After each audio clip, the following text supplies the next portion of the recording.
ఊళ్ళో కూడా గీత మందిరం ఉండాలి. ఈ ఊళ్ళో గీత మందిరం ఉన్నదో లేదో నాకు తెలియదు, పెద్దలు మీకే తెలియదు. ఉన్నదా?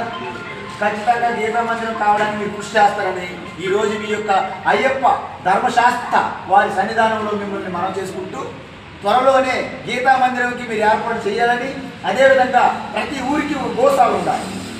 గోమాత రక్షణే ప్రతి ఇంటికి సంరక్షణ, గోకు సంరక్షణే ప్రతి ఇంటికి సుఖశాంతులు వర్ధిల్లుతాయి, ఆరోగ్యంగా ఉంటాం. బుద్ధిని బలం యశోధైర్యం నిర్భయత్వం అరోగత అజాడ్యం వాక్పటుత్వం చ హనుమ స్మరణాత్ భవేత్. అక్కడ హనుమాన్ చాలీసా, అక్కడ భగవద్గీత ఉంటే ఎవరిలో కూడా నెగిటివ్ ఎనర్జీ ఉండదు. ఆ నెగిటివ్ ఎనర్జీ వలన, ఈ యొక్క మాంసాహారం వలన, ఈ యొక్క ఆసురి ప్రవృత్తి వలన ఈరోజు రకరకాల ప్రభావాలకి లోనయ్యి రకరకాల విశ్వాసాల మూఢనమ్మకాల సూపరిస్టెంట్ నిండిపోతుంది. నిరంతరం మహాభారత యుద్ధ సంగ్రామం బయటే కాదు, లోపల జరుగుతుంది, మన చుట్టూ జరుగుతుంది. దైవాసుల సంగ్రామం అంట పురాణాల్లో, అది ఎక్కడో లేదు, బయట లోపల జరుగుతున్నాయి.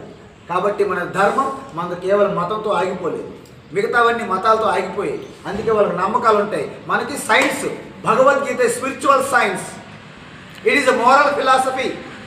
Wear there science and technology stops, there our philosophy starts. ఎక్కడైతే సైన్స్ అండ్ టెక్నాలజీ ఆగిపోతుందో అక్కడ మన ఆధ్యాత్మిక బ్రహ్మ విద్య ఆరంభమవుతుంది. అందువలన మానవత్వం